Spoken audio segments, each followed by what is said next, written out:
सुप्रभात विद्यार्थियों। आज का हमारा ऑनलाइन वीडियो राजपूत प्रशासन और इसके ऊपर इस्लाम या मुग़ल प्रभाव किस प्रकार पड़ा इसके संबंध में है। मध्यकालीन राजपूत प्रशासनिक व्यवस्था में राजा जो है प्रशासन के सर्वोच्च पद पर आसीन था या प्रशासन के शिखर पर विराजमान था, ये कह सकते हैं। इस युग के शासक छोटी छोटी इकाइयों के राजा होते हुए भी अपने आप को प्रभुता संपन्न शासक मानते थे और बड़े बड़े विरुद्ध या उपाधियां धारण करते थे, जैसे महाराजाधिराज, राजराजेश्वर, नृपेंद्र आदि। प्रजा भी उन्हें ईश्वर का प्रतिनिधि, ईश्वर का अंश मान करके उनके आदेशों का पालन करती थी। इसके अलावा शासक अपने राजवंश को सूर्यवंशी या चंद्रवंशी मानकर अपनी श्रेष्ठता का दावा भी करते थे। विदेशी शत्रुओं से युद्ध करना व तीर्थ स्थलों को मल्लेच्छों से मुक्त करवाना वे अपना कर्तव्य समझते थे। महाराणा लाखा व राव जोधा द्वारा गया, काशी आदि पवित्र स्थानों को मल्लेच्छों से मुक्त करवाने के उल्लेख मिलते हैं। ध्यान देने योग्य बात है कि उस काल में सभी विदेशियों की संज्ञा मल्लेच्छ दी गई थी। राजस्थानी जो राजपूत राजा थे वे अपने शासन के सर्वेसर्वा थे। शासन का संचालन करना, न्याय करना, दंड देना, सैन्य संचालन, धर्म की रक्षा करना और प्रजा पालन करना ये अपनी जिम्मेदारी मानते थे। सभी प्रकार की शक्ति का स्रोत राजा स्वयं थे। वे अपना उत्तराधिकारी भी स्वयं नियुक्त करते थे और राज्य के हित में वे अपने सामंतों के निर्णय को पलट देने की शक्ति भी रखते थे। ये अलग बात है, कभी कभी शासक के कमज़ोर होने पर सामंत शासकों के निर्णय को भी पलट देते थे। विदेशी शत्रुओं से युद्ध करना वे अपना परम कर्तव्य मानते थे। शासकों के सर्वाधिकार संपन्न होने के कारण रानियां भी प्रभावशाली होती थी। राजा की अनुपस्थिति में या एक प्रकार से उत्तराधिकारी के अल्पवयस्क होने पर वह शासन कार्य संभालती थी। मेवाड़ की हंसाबाई व जयपुर की भट्टियाणी रानी ने अपनी सूझबूझ से प्रशासनिक कार्य का संचालन किया। रानी पद्मिनी ने अपनी कुशाग्र बुद्धि से रतन सिंह को अलाउद्दीन के चंगुल से छुड़ाया। मध्ययुगीन शासक जो है वो धर्म सहिष्णु थे। वह हिंदू साधु संतों के साथ ही काजियों, मौलवियों, दादूपंथियों आदि के प्रति भी उदार थे। उन्हें एक प्रकार से भेंट उपहार देकर के वे उनके प्रति अपना सम्मान भी व्यक्त करते थे।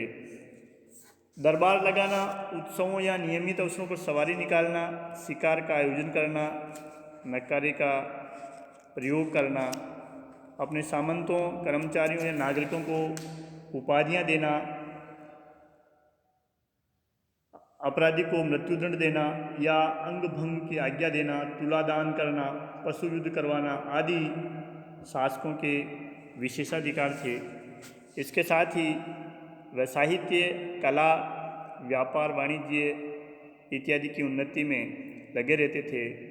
योग्य व्यक्तियों, कलाकारों, साहित्यकारों, कवियों इत्यादि को वो आश्रय देते थे और उनके भरण पोषण की व्यवस्था उनके द्वारा की जाती थी। वे अपने लिए भव्य राजप्रसाद बनाते, कलापूर्ण मंदिर बनवाते और सुंदर उद्यानों का निर्माण भी करवाते थे। राजा के बाद सामंत प्रशासन की रीढ़ हुआ करते थे। सामंत शासकों के रक्त संबंधी या प्रभावशाली व्यक्ति होते थे जो शासन कार्य व राज्य की रक्षा में शासक का सहयोग करते थे। इस कार्य के लिए उन्हें जागीरें मिली हुई थी और इन जागीरों से प्राप्त आय का एक अंश उन्हें शासक को देना पड़ता था। शासक को वार्षिक कर के साथ साथ समय समय पर वह उपहार भी देते थे। शांति काल में उत्सवों व विशेष अवसरों पर वह राजदरबार में उपस्थित होते थे। यदि वे अपने अधिकारों का अतिक्रमण करते तो उनकी जागीर भी जब्त की जा सकती थी। जागीर में शांति व्यवस्था व कर वसूल करना और न्याय व्यवस्था उनका मुख्य कार्य हुआ करता था। प्रशासन में सहयोग के लिए राजा के पास अनेक मंत्री एवं अधिकारी भी होते थे। मंत्री एवं अधिकारियों की नियुक्ति राजा स्वयं करता था। कुछ पद वंशानुगत भी होते थे और कुछ पदों पर योग्यता के आधार पर नई नियुक्तियां होती रहती थी। इन मंत्रियों और अधिकारियों का वेतन और कार्यकाल शासक की इच्छा पर निर्भर करता था। मुगलों के संपर्क से राजस्थान की प्रशासनिक व्यवस्था में भी कई परिवर्तन हमें देखने को मिलते हैं। कुछ नए पदों की रचना हुई तो कुछ पुराने पदों को मुगल नामों से पुकारा जाने लगा। मंत्रियों में प्रधान का पद राजा के बाद सबसे महत्वपूर्ण व प्रथम श्रेणी का था, जो शासन संचालन, सैन्य और न्याय संबंधी कार्यों में शासक को सहयोग करता था। महाराणा प्रताप का प्रधान भामाशाह था। अमर सिंह के समय में मेवाड़ में प्रधान को मुख्यमंत्री कहा जाने लगा। जोधपुर राज्य में प्रधान पद पर आउवा ठिकाने का वंश परंपरागत अधिकार था। मान सिंह के समय में पोखरण ठाकुर प्रधान पद पर नियुक्त होते थे। प्रधान साधारण और सैनिक शासन के अधिकारों का भोक्ता होता था। मारवाड़ तथा अन्य राज्यों में भूमि अनुदानों पर प्रधान के हस्ताक्षर होना जरूरी था। कुछ राज्यों में प्रधान नहीं होने पर दीवान का जो पद है वो सर्वोच्च अधिकारी था। दीवान मुख्य रूप से आर्थिक कार्य, कोष और कर संग्रह के कार्य करता था। दीवान के अधीन अनेक रोकड़ियाँ, मुंशी, पोतदार व कारखाने के दरोगा होते थे। बख्शी, ये नाम मुगल प्रभाव से पड़ा। बख्शी नाम जो मीर बख्शी हुआ करता था मुगल प्रशासनिक व्यवस्था में, उसी से ये नाम प्रचलन में आया। ये सैन्य विभाग का अध्यक्ष होता था। सेना के वेतन, रसद, प्रशिक्षण तथा अनुशासन संबंधी कार्य देखता था। वेतन संबंधी पत्र भी उसके विभाग से प्रधान या दीवान के कार्यालय में जाते थे। इसके अधीन नायब बख्शी, खबर नवीश और किलेदार होते थे। जोधपुर में इसी बख्शी को फौज बख्शी कहा जाता था। खानसामा राज परिवार का सर्वाधिक निकटस्थ प्रभावशाली अधिकारी होता था। ये दीवान के अधीन होता था। वह निर्माण कार्य, वस्तुओं का क्रय, राजकीय विभागों के सामानों की खरीद, संग्रह आदि कार्य करता था। राज दरबार तथा राजप्रसाद से संबंधित सभी व्यक्तियों और कार्यों से खानसामा का निकट का संबंध होता था।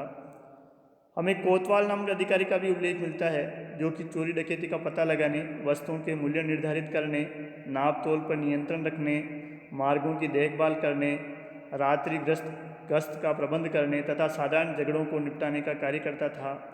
खजांची राजकीय कोष का हिसाब किताब रखता था। मुगल प्रभाव के कारण हमें राजपूत प्रशासन में डाक प्रबंध के लिए दरोगा है, डाक चौकी, चुंगी वसूली के लिए दरोगा है, शायर, सूचना भेजने के लिए वाकया नवीश, मुशरिफ, दरोगा है, फरास खाना, दरोगा है, नकार खाना आदि विभागीय अधिकारियों का उल्लेख भी मिलता है। तो बख्शी, खानसामा, कोतवाल, दरोगा डाक चौकी या दरोगा फरास खाना इत्यादि जो पदनाम हैं, ये मुगल प्रशासन में राजपूत प्रशासन में मुगल प्रभाव के द्योतक है।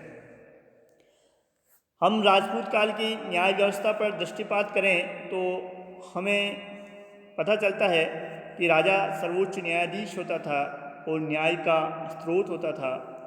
इसके अलावा स्मृतियाँ, धर्मशास्त्र, रीति रिवाज व लोकाचार भी न्यायिक निर्णय के आधार होते थे।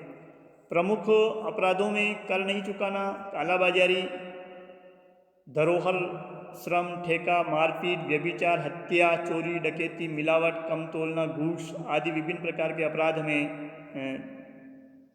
का हमें पता चलता है। इनमें अपराधियों को दंड देने के लिए कठोर दंड व्यवस्था थी। दंडों में अंग भंग करना, हाथ काट देना, कान काट देना, पैर काट देना, इस प्रकार के अंग भंग कर देना, कारावास, देश निकाला व मृत्युदंड इत्यादि थे। दंड देने वालों को बीकानेर व जोधपुर में दरोगाए अदालत कहते थे। जो परगने मुगलों के अधिकार में लंबे समय तक रहे उनमें काजी द्वारा न्याय किया जाता था। परगनों में हाकिम न्याय संबंधी कार्य किया करते थे। इनके फैसलों की अपीलें दरोगा या अदालत में हो सकती थी। अंतिम अपील राजा के पास होती थी। तो इस प्रकार हमें न्याय व्यवस्था में भी मुगल प्रभाव दृष्टिगोचर होता है। राजपूतों की प्रांतीय शासन व्यवस्था पर भी हमें मुगल प्रभाव दिखाई देता है, जहाँ राज्यों को ग्राम, मंडल और दुर्ग आदि में विभाजित किया जाता था और इनके अधिकारियों को ग्रामिक, मंडलपति या दुर्गाधिपति कहा जाता था। मुगल प्रभाव से इन्हीं प्रशासनिक इकाइयों को परगना कहा जाने लगा। चित्तौड़ के रामपोल शिलालेख में मांडलगढ़, फुलेरा, भिनावदा आदि मेवाड़ के परगनों का उल्लेख मिलता है। मारवाड़ में भी हमें सिख और परगना नामक इकाइयाँ मिलती है। पाटी गोविंददास ने मारवाड़ में परगना शासन को मुगल पद्धति के अनुसार व्यवस्थित किया। जयपुर में महाराजा मानसिंह के समय व कोटा में महाराजा माधो सिंह के समय भी राज्य को परगनों में बांटा गया। परगनों का अधिकारी जो है वो हाकिम या फौजदार कहलाता था। हाकिम की नियुक्ति व पदच्युति सीधे शासक द्वारा होती थी। वह शासकीय तथा न्याय संबंधी कार्यों के लिए परगने का सर्वोच्च अधिकारी था। परगने का दूसरा उच्च अधिकारी फौजदार था, जो पुलिस और सेना का अध्यक्ष होता था। वह परगने की सुरक्षा व्यवस्था के लिए उत्तरदायी था। फौजदार अमलगुजार, अमीन तथा आमिर को राजस्व वसूल करने में सहायता भी देता था। उसके अधीन कई थानेदार होते थे जो चोरों और डाकुओं का पता लगाते थे। हाकिम की सहायता के लिए सिकदार, कानूनगो, खजांची, सहना इत्यादि अधिकारी होते थे, जो वैतनिक तथा फसली अनाज की एवज में राजकीय सेवा करते थे। परगनों के अधिकारी समय समय पर परगने का दौरा कर जनता की स्थिति का पता लगाते थे। मुगल प्रभाव का ये परिणाम था कि परगने के अधिकारियों का स्थानांतरण होता था या किया जाता था। तो हमें प्रांतीय शासन व्यवस्था में भी मुगल प्रभाव दिखाई देता है। ग्राम की शासन व्यवस्था पर हम नज़र डालें तो हमें लगता है कि ग्राम शासन की जो सबसे छोटी इकाई थी, यह एक प्रकार से स्वशासित थे। ग्राम पंचायत की सहायता से गांव के झगड़े निपटाना, न्याय कार्य या धार्मिक और सामाजिक कार्य होते थे। जाति पंचायतें भी जाति संबंधी समस्याएं निपटाने में अपना सहयोग देती थी। ग्राम पंचायतों और जातीय पंचायतों को जो जातीय पंचायतों के द्वारा जो निर्णय किए जाते थे, उन्हें राज्य द्वारा भी मान्यता दी जाती थी। यानी हम कह सकते हैं कि ग्राम अपने आप में स्वशासित थे और इन्हें अपने शासन में स्वतंत्रता प्राप्त थी। बाद में ग्रामों में भूमि संबंधी रिकॉर्ड रखने व राजस्व इकट्ठा करने के लिए पटवारी राजकीय कर्मचारी के रूप में नियुक्त होता था। पटवारी के सहयोग के लिए कनवारी, दफेदार, तलवाटी, चौकीदार इत्यादि कर्मचारी भी नियुक्त किए जाते थे। कनवारी खेत रक्षक होता था, तो दफेदार लेखा जोखा रखने वाला कर्मचारी था। तलवाटी उपज को तोलता था। सहना प्रबंधक था, भूप्रबंधक था इत्यादि हमें राजस्व अधिकारी गांव की व्यवस्था में देखने को मिलते हैं। राजपूत प्रशासन में भू राजस्व व्यवस्था विभिन्न राज्यों में अलग अलग थी, फिर भी हमें कई प्रकार की समानताएं देखने को मिलती है। भूमि का वर्गीकरण खालसा, जागीर, भौम, शासन इत्यादि भागों में किया गया था। खालसा जागीर या खालसा भूमि राज्य के सीधे अधिकार में होती थी और दीवान इसका प्रबंधक होता था। जागीर भूमि का जो मालिक होता था वो सामंत होता था और भौम की भूमि भौमियों को दी जाती थी, जो राज्य की कई प्रकार से सेवा करते थे और उनसे कोई कर नहीं लिया जाता था और न उन्हें पैतृक भूमि से बेदखल किया जा सकता था। शासन की जो भूमि थी वो मंदिरों, मठों या धार्मिक व्यक्तियों को एक प्रकार से उनके दान स्वरूप दी जाती थी। तो हम ये भूमि वर्गीकरण से समझें कि खालसा भूमि सीधे राजा के अधिकार में थी, जागीर भूमि सामंत के अधिकार में थी, भौम और शासन से राज्य को कोई कर प्राप्त नहीं होता था की भूम राज्य की सेवा करने वाले व्यक्तियों को दी जाती थी और शासन जो भूमि थी वो एक प्रकार से दान दी जाने वाली भूमि थी। भू राजस्व वसूल करने के लिए कई प्रणालियाँ प्रचलित थी, जैसे कूंता करना कि इस खेत में, या कूंता यानी अनुमान लगाना इस खेत में कितना अनाज उत्पन्न होगा और उसके आधार पर 1/3 या 1/4 भू राजस्व ले लिया जाता था। लाटा बाटा पद्धति भी प्रचलित थी, यानी खेत में ही रास बटाई, लंक बटाई या उनके खड़ी फसल को ही राज्य के राजस्व के रूप में बांट दिया जाता था।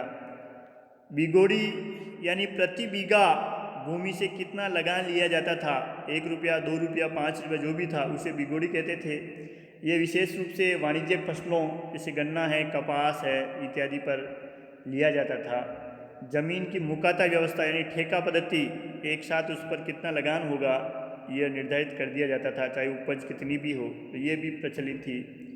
उपज का 1/3 या 1/4 भाग भू राजस्व के रूप में वसूला जाता था। भूमि पर किसानों का स्वामित्व था और ऐसी भूमि बपोती भूमि कहलाती थी। राज्य द्वारा किसान को जमीन का पट्टा दिया जाता था। जागीरदार भी किसानों को अपने क्षेत्र में पट्टे देता था। ऐसी भूमि को राज्य के रजिस्ट्रों में पंजीकृत किया जाता था, दर्ज किया जाता था, जिसे दाखला कहा जाता था। यदि किसी भूमि का मालिक बिना उत्तराधिकारी के मर जाता था तो ऐसी भूमि खालसा कर ली जाती थी। जागीरदार भी भूमि का स्वामी होने के कारण राजा के पास रेख नामक कर जमा कराते थे। तो इस प्रकार हमें राजपूत प्रशासन में इस्लामी प्रभाव, सामंतों का प्रभाव और मुग़ल प्रभाव हमें इनके अधिकारियों के पदनामों में, अधिकारियों के कार्यों में, राज्य के प्रशासनिक विभाजन में हमें दिखाई देता है। जय हिंद।